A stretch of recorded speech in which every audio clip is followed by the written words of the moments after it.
నమస్తే, welcome to our channel. నేను సిరి. So ఈ రోజు మరి న్యూస్ పేపర్లలో ఏం హెడ్లైన్స్ ఉన్నాయి, ఏం జరుగుతుంది, అసలు ఎట్లాంటి న్యూస్లు ఉన్నాయి అనేది ఒకసారి అయితే చూసే ప్రయత్నం చేద్దాం. ఇప్పుడు ఈనాడు న్యూస్లో చూసుకున్నట్టయితే, న్యూస్ పేపర్లో చూసుకున్నట్టయితే హడావిడి పెళ్లి సందడి.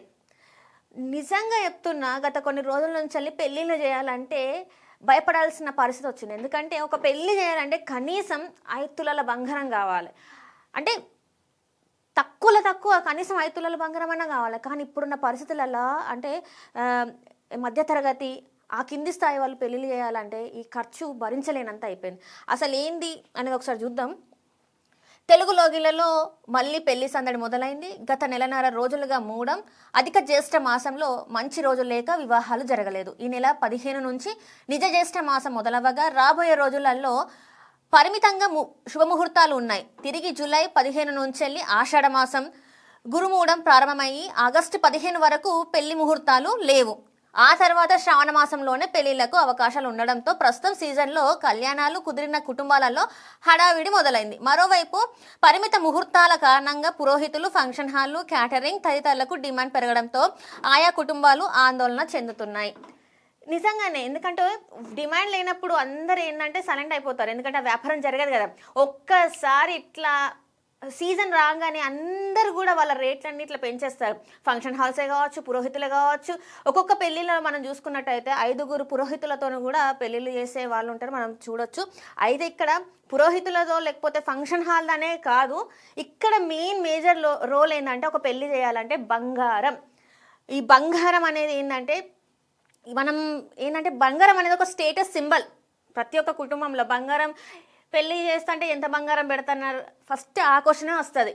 సో ఇప్పుడు ఏంటంటే ఈ యుద్ధం కారణంగా, అమెరికా ఇరాన్ యుద్ధం కారణంగా పెట్రోల్, డీజిల్ సహా నిత్యావసరాల ధరలు పెరగడం వల్ల పెళ్లి వ్యయం కూడా ఆకాశాన్ని అంటుతుంది. వాణిజ్య గ్యాస్ సిలిండర్ల ధర భారీగా పెరిగినున్న కారణంతో క్యాటరింగ్ నిర్వాహకులు ధరలు పెంచేసిండ్రు. వాహనాల కిరాయిలు పెరిగినాయి.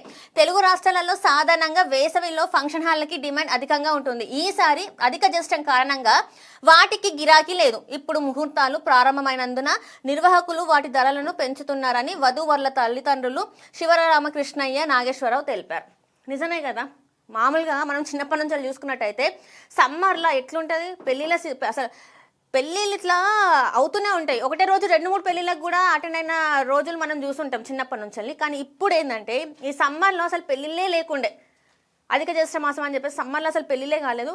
వన్స్ ఇప్పుడు ముహూర్తం స్టార్ట్ అయింది, అది కూడా కొన్ని రోజులు మాత్రమే అనమాట. ఒక 3-4 డేస్, జూన్ 15 నుంచే 18 వరకే, ఈ 4 రోజులు అనుకోండి.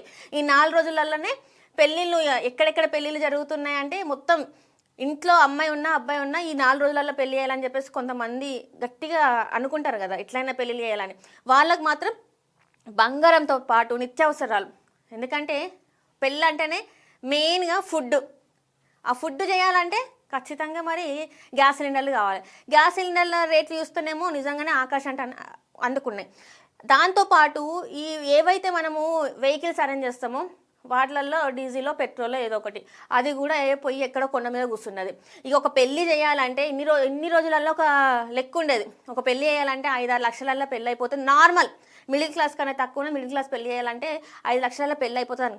కానీ ఇప్పుడున్న పరిస్థితులలో 10 లక్షలకి, అసలు 10 లక్షలు అయిపోయినా కూడా పెళ్ళి అనేది చాలా కష్టమైపోయింది. మరి ఇంకా ఇట్లాంటివి ఎన్నెన్ని చూడాలో ముందు. సో పెళ్ళిళ్ళు అంటేనే భయం వేసే కాలం అయితే వచ్చేసింది. ఇది పెళ్ళిది. అండ్ ఇప్పుడు చూసుకున్నట్టయితే రైతన్నలకు సంపూర్ణ భరోసా. వానాకాలం సీజన్కి 26 నుంచి రైతు భరోసా నిధుల జమ. విత్తనాల నుంచి కొనుగోలు దాకా సమగ్ర ప్రణాళిక. కార్యాచరణకు ప్రత్యేక కమిటీ. రైతు నివేదికల్లో ఎరువుల పంపిణీ. సబ్సిడీపై 7 రకాల సన్నవడ్ల విత్తనాలు. ఎరువుల కోటా కోసం ఎంపీలతో కలిసి ఢిల్లీకి మంత్రుల బృందం. వ్యవసాయ శాఖపై సమీక్షలో సీఎం రేవంత్ రెడ్డి. ఒకసారి చూద్దాం ఇది ఏం చెప్తారు. వానాకాలం సీజన్లో విత్తనాల సరఫరా నుంచి పంట కొనుగోలు వరకు అన్నదాతలకు సంపూర్ణ భరోసా కల్పించేలా సమగ్ర ప్రణాళికను రూపొందించాలని ముఖ్యమంత్రి రేవంత్ రెడ్డి ఆదేశించారు. నిర్దిష్ట కార్యాచరణకు ఉన్నతాధికారులతో ప్రత్యేక కమిటీని ఏర్పాటు చేయాలని స్పష్టం చేశారు. మంగళవారం ఎంసీహెచ్ ఆర్డీఓలోని బోధి పెవిలియన్లో ఆయన వ్యవసాయ శాఖపై సమీక్ష నిర్వహించారు. దీంతో ఉప ముఖ్యమంత్రి బట్టి విక్రమార్క, మంత్రులు తుమ్మల నాగేశ్వరరావు, దుద్దిల్ల శ్రీధర్ బాబు, రాజ్యసభ సభ్యుడు వేం నరేందర్ రెడ్డి, ప్రభుత్వ ప్రధాన కార్యదర్శి రామకృష్ణారావు, ఇతర ఉన్నతాధికారులు పాల్గొన్నారు. ధాన్యం కొనుగోలు, రైతు సమస్యల పరిష్కారానికి వ్యవసాయ కమిషన్, వ్యవసాయ విశ్వవిద్యాలయం, వ్యవసాయ నిపుణుల సూచనలపై సమీక్షించారు. వానాకాలం సీజన్కు రైతు భరోసా పథకం నిధుల విడుదలకు సన్నాహాలు చేయాలని ముఖ్యమంత్రి రేవంత్ రెడ్డి వ్యవసాయ ఆర్థిక శాఖ అధికారులను ఆదేశించారు. ఎకరానికి 6,000 చొప్పున రాష్ట్రం 1,50,00,000 ఎకరాల కోసం 9,000 కోట్లను విడుదల చేయాలని వ్యవసాయ శాఖ ప్రతిపాదించగా దానికి ఆయన ఆమోదం తెలిపారు. ఈ మేరకు నిధులు విడుదల చేయాలని ఆర్థిక శాఖకు సూచించారు. ఎకరానికి 9,000. యాక్చువల్గా రేవంత్ రెడ్డి గారు మనకి 6 గ్యారంటీలు 6 హామీలు ఇచ్చిండ్రు. ఎకరానికి ఎన్ని అని చెప్పిండ్రు? ఒక ఎకరానికి 15,000 అన్నారు. 15,000 కాస్త ఇప్పుడు చూసుకున్నట్టయితే ఎకరానికి 9,000 అని చెప్పేసి మాట్లాడుతున్నారు. ఇక్కడ చూసుకున్నట్టయితే గతంలో ఎంతోమంది అంటే మొన్న చూసుకున్నట్టయితే వరి ధాన్యాలు అకాల వర్షం వల్ల అసలు ఎంతమంది కళ్ళల దగ్గర ధాన్యాలన్నీ వర్షంలో తడిసి మొలకలు వచ్చినాయి చూసినాం. మనం కొనలేదు, ప్రభుత్వం కొనలేదు. చాలా వరకు వాళ్ళు చెప్పిన దాంట్లో సగానికి సగం మాత్రమే కొన్నారు. మిగతాదంతా అట్లా వాళ్ళు ఎవరైతే రైతన్నలు ఉన్నారో వాళ్ళు చాలా నష్టపోయిండ్రు. అయితే ఇప్పుడు వర్షాకాలంలో ఇప్పుడు రైతు భరోసా ఎకరానికి ఎంత చెప్పిండ్రు? ఇప్పుడు మనకు మామూలుగానైతే ఎకరానికి 15,000 అన్నారు. గత ప్రభుత్వ హయాంలో బీఆర్ఎస్ హయాంలోనేమో ఎకరానికి 12,000 ఉండే. వాళ్ళు రైతు బంద్ ఇచ్చిండ్రు. వీళ్ళు రైతు భరోసా అన్నారు. మేము వాళ్ళకన్నా ఎక్కువ ఇస్తామని చెప్పేసి వాళ్ళు వీళ్ళు ఇప్పుడు కాంగ్రెస్ ప్రభుత్వం రేవంత్ రెడ్డి గారు మన అధికారంలోకి వచ్చిండ్రు. అయితే ఇప్పుడు మరి ఇది వీళ్ళు ఏంటంటే గతంలో మొన్న లాస్ట్ టైం చేసినప్పుడు కూడా ఎకరానికి 6,000 అట్లా అంటే మొత్తం 900 కోట్ల రూపాయలు మరి వీళ్ళు విడుదల చేస్తున్నట్టు చెప్తున్నారు. కానీ మరి నిజంగా అందరికీ కరెక్ట్గా పడుతున్నాయా లేదా అనేది మరి రైతులే చెప్పాలి. ఎందుకంటే దీని మీద చాలా వరకు రైతులు వాళ్ళు చెప్పేది ఏంటంటే మాకు ఇప్పటివరకు సరిగా మాకున్న పొలాలకి కరెక్ట్గా పడలేదు, ఓన్లీ ఎకరానికి మాత్రమే పడుతుందని చెప్పేసి వాళ్ళైతే చెప్తున్నారు. మరి ఇందులో ఎంతవరకు వాస్తవం ఉంది, ఏంది అసలు ఏం జరుగుతుంది? నేతలను అడుగుతానేమో మేము కరెక్ట్గానే వేస్తున్నాం, చెప్పినట్టు చేస్తున్నాం అని చెప్పేసి నేతలు అంటారు. కానీ ఇక్కడ రైతులు చూసుకుంటేనేమో అసలు మాకు ఇంత భూమి ఉన్నది కానీ ఒక ఎకరానికే పడుతుంది, మరి మిగతా దానికి ఎట్లా అని చెప్పేసి వాళ్ళు అడుగుతారు. మరి దీని మీద మరి ఒక క్లారిటీ అయితే ఇప్పటివరకు అయితే ఇవ్వలేదు. మరి ప్రభుత్వాన్ని ప్రజలు అడుగుతున్నారు, అంటే రైతన్నలు అడుగుతున్నారు. ఏంది మరి పరిస్థితి? మీరు చెప్పింది ఒకటి చేసేది ఒకటి. మరి ఇప్పటి కూడా ఇప్పుడు ఏంటంటే వర్షాకాలం తీయాలి. మొన్న రిలీజ్ చేసిండు ఎలక్షన్స్ ముందప్పుడు కూడా మనకి చేసిండు కానీ అందరికి వల్లే అని చెప్పేసి అందులో కూడా మళ్ళీ ఏంటంటే అందరికీ వల్లే అట. ఒక ఎకరానికి పడింది కూడా అందరికి వల్లే అని చెప్పేసి కొంతమంది న్యూస్లలో కూర్చొని వాళ్ళు డిబేట్ చేసింది మనం చూసినాం. సో ఇట్లా జరుగుతున్నాయి. మరి దీని మీద కూడా ఒక క్లారిటీ రావాలి. మెట్రో జాప్యానికి ముఖ్యమంత్రే కారణం, విస్తరణకు మీరు అనుమతులు ఇప్పించండి. నేను ప్రాజెక్టులను అడ్డుకుంటున్నానని ఏ మంత్రి చెప్పారు?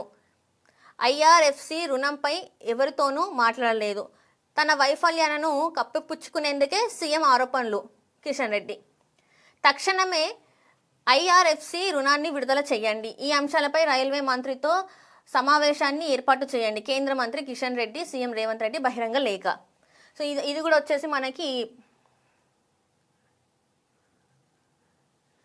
మనం చూస్తున్నాం 2 రోజుల నుంచి మెట్రో విస్తరణ మన తెలంగాణ హైదరాబాద్లో ఒక్క ఫేజ్ మాత్రమే అయింది. సెకండ్ ఫేజ్కి ఎందుకు ఇంత జాప్యం అని చెప్పేసి అడుగుతుంటే ఈరోజు ముఖ్యమంత్రి గారేమో నన్ను కేంద్ర మంత్రులు అడ్డుకుంటున్నారు, కేంద్రం నుంచి రావాల్సిన నిధులు మాకు రావట్లే, 50% ఏదైతే ఉన్నదో అది ఇంకా రిలీజ్ చేయలేదని చెప్పేసి రేవంత్ రెడ్డి గారు అంటారు. కిషన్ రెడ్డి గారు ఇంకా కేసీఆర్ చేయబట్టే ఆగిపోయిందని చెప్పేసి రేవంత్ రెడ్డి గారు సభాముఖంగా చెప్తున్నారు. కానీ ఇక్కడ కిషన్ రెడ్డి గారు చెప్పింది ఏంటంటే హైదరాబాద్ మెట్రో విస్తరణకి కదలపోవడానికి ముఖ్యమంత్రి రేవంత్ రెడ్డి కారణమని కేంద్ర బొగ్గు గనుల శాఖ మంత్రి కిషన్ రెడ్డి ఆరోపించారు. రాష్ట్ర అభివృద్ధికి నిధులు ఇవ్వొద్దని నేను కేంద్రంలో ఏ మంత్రితోనూ చెప్పలేదు. అసలు ఎట్లా ఎవరైనా చెప్తారా? రాష్ట్రం ఎదగాలని చెప్పేసి మాట్లాడతారు కానీ రాష్ట్రానికి నిధులు ఇవ్వద్దని చెప్పేసి ఎవరన్నా మాట్లాడతారా? అసలు ఇట్లా మాట్లాడితే ఎవరికేమొస్తుంది? ఈ పాయింట్ మనం నోట్ చేసుకోవాలి. అది ఏ మంత్రి అయినా కూడా, ఏదైనా కూడా రాష్ట్రానికి నిధులు ఇవ్వద్దని ఎవరైనా చెప్తారా? ఇది కొంచెం మనం ఆలోచించాల్సిన విషయం. అలా ఇక్కడ ఏంటంటే అలా ఏ మంత్రితోనో ఆయన చెప్పారో రేవంత్ రెడ్డి వెల్లడించగలరా? ఐఆర్ఎఫ్సి రుణం గురించి సీఎం ఆరోపణలు చేస్తున్నారు. దీని గురించి నేను ఎవరితోనూ మాట్లాడలేదు. రుణం కోసం రాష్ట్ర ప్రభుత్వం ఒప్పందం కుదుర్చుకుంది. ఇది వాళ్ళు తేల్చుకోవాల్సిన అంశం అని కిషన్ రెడ్డి స్పష్టం చేశారు. ఆయన మంగళవారం ఢిల్లీలో నివాసంలో విలేకరులతో మాట్లాడారు. మెట్రో ఫేజ్ 2 పనులు 50:50 నిష్పత్తిలో చేపట్టేందుకు చాలా రోజుల కిందట కేంద్రం సూత్రప్రాయంగా అంగీకరించింది. దీనిపై ఈరోజు కేంద్ర పట్టణాభివృద్ధి శాఖ మంత్రి మనోహర్ లాల్ ఖట్టార్తో నేను మాట్లాడాను. మెట్రో ఆదాయం నుంచి ముందుగా ఇండియన్ రైల్వే ఫైనాన్స్ కార్పొరేషన్ రుణాలు చెల్లించడానికి సీఎం ఒప్పందం కుదుర్చుకున్నారు. దేశవ్యాప్తంగా ఉన్న మెట్రోలకు తీసుకున్న అప్పులను ముందే చెల్లించారు. నిర్వహణ ఖర్చుల తర్వాతే రుణాలు చెల్లించాలి. అందువల్ల ముందుగా రుణం చెల్లించే విషయంపై ఆలోచించాలని సీఎంకి సూచించాను. అదే మెట్రో సాధ్యమవుతుందని చెప్పాను. దీనికి తెలంగాణ సీఎం అంగీకరించలేదు అని కేంద్ర మంత్రి ఖట్టర్ నాతో చెప్పారు అని కిషన్ రెడ్డి వివరించారు. యాక్చువల్గా ఏంటంటే ఇప్పుడు మనం ఎక్కడైనా తీసుకునేటప్పుడు ఆ ల్యాండ్ అక్విజిషన్ ఏదైతే ఉంటుందో అదంతా చూపెట్టాలి, డిపిఆర్ చూపెట్టాలి. ఇవన్నీ చేస్తేనే వాళ్ళు కేంద్రం నుంచి వెళ్ళి ఆమోదం అనేది తెలుపుతారు. ఇక్కడ స్పష్టంగా చెప్పేసిండ్రు. ఆ అప్పులు ఎట్లా తీస్తారు అనేది మనం ముందు ఒకసారి చూపెట్టాలన్నమాట కేంద్రానికి. అంత ఈజీ. ఇప్పుడు మనం ఒక దగ్గర అప్పు తీసుకొస్తున్నాం అంటేనే మనము ఒకటి ఏదో ఒక వస్తువు పెట్టండి, వాడు మనకి అప్పు ఇయ్యాడు. అట్లాంటిది ఇంత పెద్ద ప్రాజెక్ట్కి ఉట్టుటిగానే డబ్బులు ఇవ్వమంటే మరి కేంద్రం ఆలోచిస్తుంది కదా ఖచ్చితంగా. ఉట్టుటిగానే మనం ఒక మాట ఇట్లా ఇయ్యడం కన్నా ఒక్కసారి అన్ని ఆలోచించి చేయాలి. ఇది బట్ట కలిసి మీదేసినట్టు ఏది మాట్లాడద్దు. వేగ్గా ఏది కూడా మనము వెళ్ళి వాళ్ళు డబ్బులు ఇస్తలేరు, వాళ్ళు చేస్తలేరు, వాళ్ళు ఈ అభివృద్ధిని అడ్డుకుంటున్నారు, మాకు పర్మిషన్లు ఇస్తలేరు.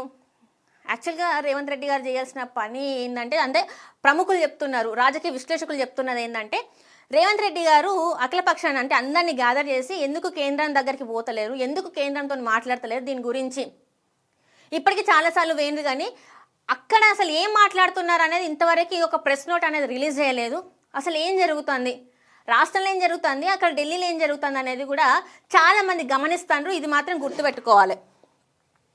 ఇక్కడ చాలా చూసుకున్నట్టయితే ఇక్కడ రేవంత్ రెడ్డి గారు కిషన్ రెడ్డికి లేఖ రాసిండ్రు. కేంద్ర మంత్రి కిషన్ రెడ్డి గారికి అయితే లేఖ రాసిండ్రు. హైదరాబాద్ మెట్రో ఫేజ్ 2 విస్తరణకు కేంద్రం నుంచి అవసరమైన అనుమతులతో పాటు ఐఆర్ఎఫ్సి రుణ నిధులను వెంటనే విడుదల చేసేలా చొరవ తీసుకోవాలని ముఖ్యమంత్రి రేవంత్ రెడ్డి కేంద్ర మంత్రి కిషన్ రెడ్డిని కోరారు. ఈ అంశంపై చర్చించుకునేందుకు రైల్వే శాఖ మంత్రి అశ్విన్ వైష్ణవ్తో వెంటనే సమావేశం ఏర్పాటు చేయాలని కోరుతూ మంగళవారం కిషన్ రెడ్డికి సీఎం బహిరంగ లేఖ రాశారు. హైదరాబాద్ మెట్రో ఫేజ్ 1 3 కారిడార్లో 69 కిలోమీటర్ల ప్రయాణికులకు విశేష సేవలు అందించింది. పెరిగిన జనాభా, నగర విస్తరణకు అనుగుణంగా మెట్రో నెట్వర్క్ని విస్తరించేందుకు రాష్ట్ర ప్రభుత్వం ఫేజ్ 2 ప్రతిపాదనలను కేంద్రానికి సమర్పించింది. మొత్తం 7 కారిడార్లు, 122.9 కిలోమీటర్ల మార్గం, సుమారు 38,595 కోట్ల అంచనా వ్యయంతో ఈ ప్రతిపాదనను ఇచ్చింది. ఫేజ్ 1 ప్రైవేట్ నిర్వహణలో ఉండడం, ఫేజ్ 2 వేరే సంస్థాగత విధానంలో అమలు చేయడంపై కేంద్ర పట్టణాభివృద్ధి శాఖ తెలిపిన అభ్యంతరాలను రాష్ట్ర ప్రభుత్వం నిర్మాణాత్మకంగా స్వీకరించింది. మొత్తం మెట్రో వ్యవస్థ ఒకే నెట్వర్క్లో నడిచేందుకు వీలుగా ఫేజ్ 1ను రాష్ట్ర ప్రభుత్వమే స్వాధీనం చేసుకోవాలన్న అసాధారణ నిర్ణయం తీసుకుంది. ఇందులో ఈక్విటీ కొనుగోలు 1,461.47 కోట్లు, ప్రాజెక్ట్ని అప్పుల రీఫైనాన్స్కు 13,538.53 కోట్లు కలిపి మొత్తం 15,000 కోట్ల లావాదేవీలు ఉన్నాయి. ఈ ప్రక్రియను రాష్ట్ర ప్రభుత్వం ఏర్పాటు చేసిన అధికారుల కమిటీ పారదర్శకంగా నిర్వహించింది. ఈ కమిటీ కేంద్ర ప్రభుత్వం తరపున ఉత్తరప్రదేశ్ మెట్రో ఎండి సుశీల్ కుమార్ను సభ్యుడిగా నామినేట్ చేశారు. ప్రాజెక్ట్ని ఇండియన్ రైల్వే ఫైనాన్స్ కార్పొరేషన్ పూర్తిగా పరిశీలించి రుణ మంజూరు ఒప్పందం చేసింది. రాష్ట్ర ప్రభుత్వం దానికి గ్యారంటీ ఇచ్చింది. ఆర్బీఐ ద్వారా డైరెక్ట్ డెబిట్కు అంగీకరించింది. ఐఆర్ఎఫ్సి షరతుల ప్రకారం మొదటి విడత నిధుల విడుదలకు రాష్ట్ర ప్రభుత్వం 84.32 కోట్ల అప్ఫ్రంట్ ఫీజు చెల్లించింది. ఈక్విటీ 1461.47 కోట్లు ఇప్పటికే ఎక్స్క్రో ఖాతాల్లో జమ చేసింది. ఈ ఒప్పందాలన్నీ పూర్తయ్యాక, అన్ని షరతులు నెరవేర్చాక జూన్ 15న రావాల్సిన మొదటి విడత రుణం విడుదల కాలేదు. తెలంగాణ ప్రభుత్వం ఎలాంటి దానం ఆగడం లేదు.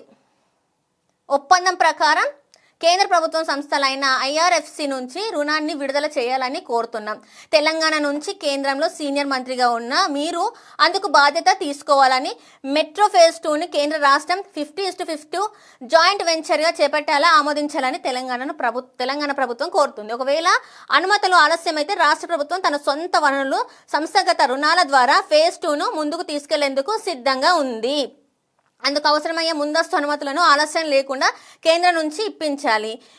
ఈ సమస్య పరిష్కారానికి మీరే చొరవ తీసుకొని రైల్వే మంత్రి అశ్విన్ వైష్ణవ్తో త్వరగా సమావేశం ఏర్పాటు చేయాలని, సంబంధిత ఒప్పందాల ఆధార పత్రాలతో నేను అధికారులతో కలిసి ఆ సమావేశానికి హాజరై అన్ని వివరాలు ఇవ్వడానికి సిద్ధంగా ఉన్నాను అని ముఖ్యమంత్రి రేవంత్ రెడ్డి కేంద్ర మంత్రి కిషన్ రెడ్డికి రాసిన లేఖలో పేర్కొన్నారు. యాక్చువల్గా ఇక్కడ ఏంటంటే, చాలా వరకు ఏదన్నా చేయలేని పరిస్థితులలో ఇట్లాంటి లేఖలు రాస్తారని చెప్పేసి నిన్న ఒక విశ్లేషకులు మాట్లాడింది. ఏంటంటే ఇదంతా కూడా డైవర్షన్ పాలిటిక్స్కి లాగా ఉంది, కానీ రాష్ట్ర అభివృద్ధికి మాత్రం అస్సలు ముందుకెళ్తున్నట్టయితే లేదు. హైదరాబాద్ని ముందుకు తీసుకెళ్లాలని చెప్పేసి ఎవ్వరూ అనుకోవట్లే అని చెప్పేసి నిన్న ఒక విశ్లేషకులు అయితే మాట్లాడడం జరిగింది. సో ఇప్పుడు అట్లనే మరి ఈ లెటర్ని కూడా ఎట్లా చూడాలి? నిజంగా మరి కేంద్ర మంత్రి కిషన్ రెడ్డి గారు దీన్ని ఎట్లా చూస్తారు? నిన్న మనం చూసినాం ఏంటంటే, మొత్తానికైతే ఇంకా శాంతి ఒప్పందాలు అయిపోయినాయి, ఇంకా పైన యుద్ధాలు ఉండవు, ఏముండవు, హార్మోజ్ జలసంధి ఓపెన్ అయిపోతుంది, ఇంకా మొత్తానికి గతంలో ఎట్లయితే ఉందో ఇప్పుడు కూడా అట్లనే ఉంటుంది అని చెప్పేసి నిన్న మాట్లాడుకున్నాం. అయితే ఇప్పుడు ఏంటంటే కొన్ని ఆంక్షలను విధించిందని చెప్పేసి కూడా నిన్న మనం మాట్లాడుకున్నది మనం చూసినాం. ఇక్కడ చూస్తే ఇక ఉక్రెయిన్ యుద్ధాన్ని తేలుస్తా, G7లో అమెరికా అధ్యక్షుడు ట్రంప్ వెల్లడి, రష్యాపై మళ్ళీ ఆంక్షలు విధించనున్నట్లు సంకేతాలు, భారత ప్రధాని మోదీకి ఆత్మీయ పలకరింపు, ఇరాన్ యుద్ధం ఇంకా చరిత్ర అని, ఇప్పుడు తాను ఉక్రెయిన్ యుద్ధంపై దృష్టి సారిస్తానని అమెరికా అధ్యక్షుడు డొనాల్డ్ ట్రంప్ ప్రకటించారు. దీనిపై తాను చేయగలిగినంత చేస్తానన్నారు. పశ్చిమాసియాలో సంక్షోభ తీవ్ర రూపం దాల్చినప్పటి నుంచి ఉక్రెయిన్ అంశం వెనక్కి వెళ్లిపోగా తాజాగా దాని గురించి ఆయన ప్రస్తావించారు. హార్మోజ్ జలసంధి మీదుగా చమురు ఎక్కువగా వెళ్లడం ప్రారంభమవుతుంది కాబట్టి రష్యా చమురుపై త్వరలోనే మరోసారి ఆంక్షలు విధించాల్సి రావచ్చని సంకేతాలు ఇచ్చారు. ఫ్రాన్స్లోని ఏవియన్ లేబోలో మంగళవారం జరిగిన G7 కూటమి దేశాల సమావేశంలో ఆయన పాల్గొన్నారు. విలేకరులతో మాట్లాడారు. ఇరాన్పై ఇక వెనుదిరిగి చూడాల్సిన పని ఉండదని తెలిపారు. గంట బావులో ముగిసిన వర్కింగ్ సెషన్స్ ఉక్రెయిన్ అధ్యక్షుడు, లెబనాన్పై తలో మాట, ఒప్పందంలో అది భాగమే ఇరాన్, అలాంటిదేం లేదన్న ఇజ్రాయెల్, బయటకు రాని ముసాయిదా. మనం నిన్న చెప్పినాం కదా, కొన్ని టర్మ్స్ అండ్ కండిషన్స్ అప్లైడ్ అని చెప్పేసి మనం మాట్లాడడం గమనార్హం. శాంతి ఒప్పందంలో లెబనాన్ భాగమేనని ఆ దేశం నుంచి ఇజ్రాయెల్ బలగాలు వైదొలగాల్సింది ఇరాన్ స్పష్టం చేసింది. లెబనాన్ భూభాగాలు ఆక్రమంగా కొనసాగించడం అవగాహన ఒప్పందం ఉల్లంఘనేనని తేల్చి చెప్పింది. ఇటు ఇజ్రాయెల్ను అమెరికా అధ్యక్షుడు ట్రంప్ కూడా హెచ్చరించారు. లెబనాన్పై దాళ్లను ఆపాల్సిందే అని స్పష్టం చేశారు. ఆ దేశ బాధ్యతతో వ్యవహరించాలని సూచించారు.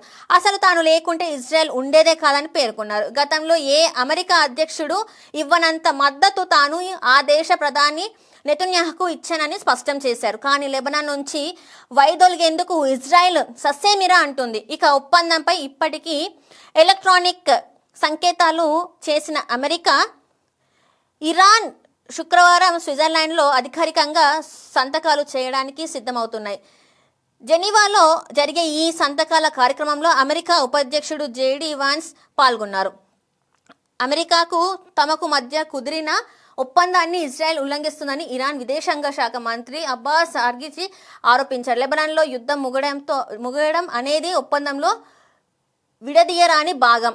ఆక్రమించిన ప్రాంతాల నుంచి ఇజ్రాయెల్ వైదొలగకపోవడం అంటే యుద్ధం పూర్తిగా ముగిసినట్లే అని చెప్పుకోవచ్చు అని టెహ్రాన్ విదేశ దౌత్యవేత్తలతో జరిగిన సమావేశంలో పేర్కొన్నారు.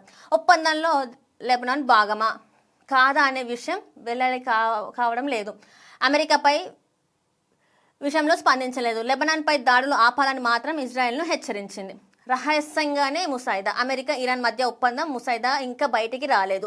అందులో లెబనాన్ అంశం ఉందా లేదా అన్నది తెలియడం లేదు. ఒప్పందంలో కీలక అంశం హార్మోజ్ను వెంటనే తెరవడం అని పేరు చెప్పడానికి ఇష్టపడి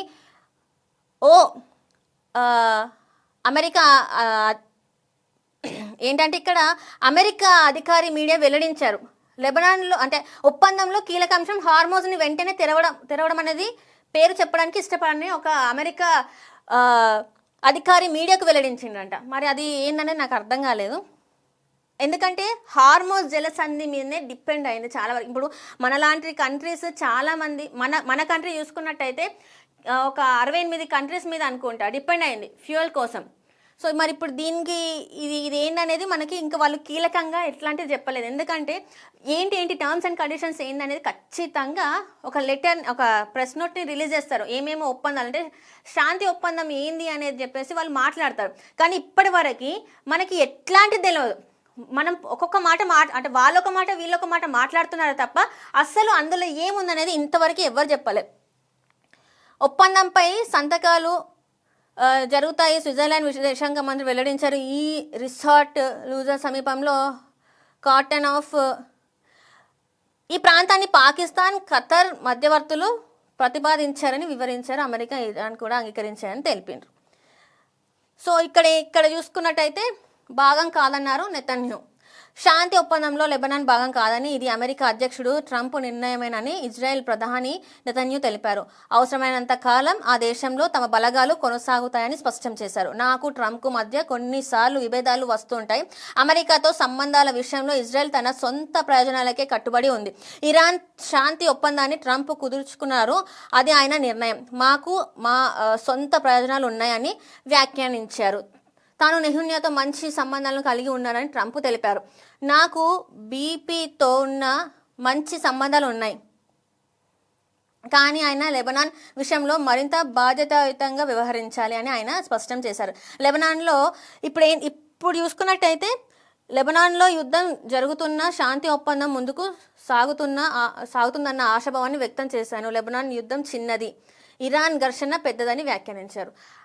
ఇది లెబనాన్ అంటే ఒక సైడ్ చూసుకున్నట్టయితే ట్రంప్ వచ్చేసి అసలు లెబనాన్లో ఇంకా అక్కడ ఉండొద్దు ఇరాన్ బలగాలని చెప్పేసి వీళ్ళు ఇరాన్ నుంచి మాట్లాడేది ఏంటంటే మా ఇష్టం ఉన్నంత కాలం మేము ఉంటాము, మీకు అది సంబంధం లేదని చెప్పేసి వీళ్ళు. మరి ఏం జరుగుతుంది?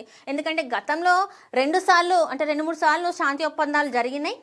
సో మేము మళ్ళీ ఎప్పట్లానే అని చెప్పేసి అప్పుడు అన్నారు. ఇప్పుడు కూడా సేమ్ అదే మాట్లాడుతున్నారు. ఇప్పుడు ట్రంప్ కూడా మాట్లాడింది ఏంటంటే ఈ యుద్ధం చేయబట్టి నేను రష్యా ఉక్రెయిన్ ఏదైతే ఉందో అదిన్ని చూడలేకపోయినా ఇప్పుడు దాని మీద కూడా నేను నా దృష్టిని సారిస్తా ఖచ్చితంగా. ఆ యుద్ధం అసలు ఇది చాలా తక్కువ రోజులు అని చెప్పాలి. అదైతే కొన్ని సంవత్సరాల నుంచి అలా జరుగుతుంది. దానివల్లనే ఈరోజు మనము చాలా క్రైసిస్ చూసినాం. బంగారం రేటు పెరగడానికి కూడా వన్ ఆఫ్ ద రీజన్ అది మనం చెప్పుకోవచ్చు. చాలా వరకు ఇప్పుడు అక్కడ కూడా ఏంటంటే ఇక్కడది అయిపోయింది. ఇప్పుడు అక్కడ చమురు రేట్ల గురించి అంటే ఫ్యూయల్ దాని గురించి నేను ఏమంటారు ఒక కన్నేసి ఉంచుతా అన్నట్టు మరి ట్రంప్ మాట్లాడడం జరిగింది. చూద్దాం మరి ఇది ఇక్కడితో అయిపోతుందా, ఇంక ఇది అయిపోయిందా, ఇరాన్ది ఈ యుద్ధం మరి ముగిసిందా లేదా అనేది అయితే మరి తెలుస్తుంది ఏం జరుగుతుంది అనేది.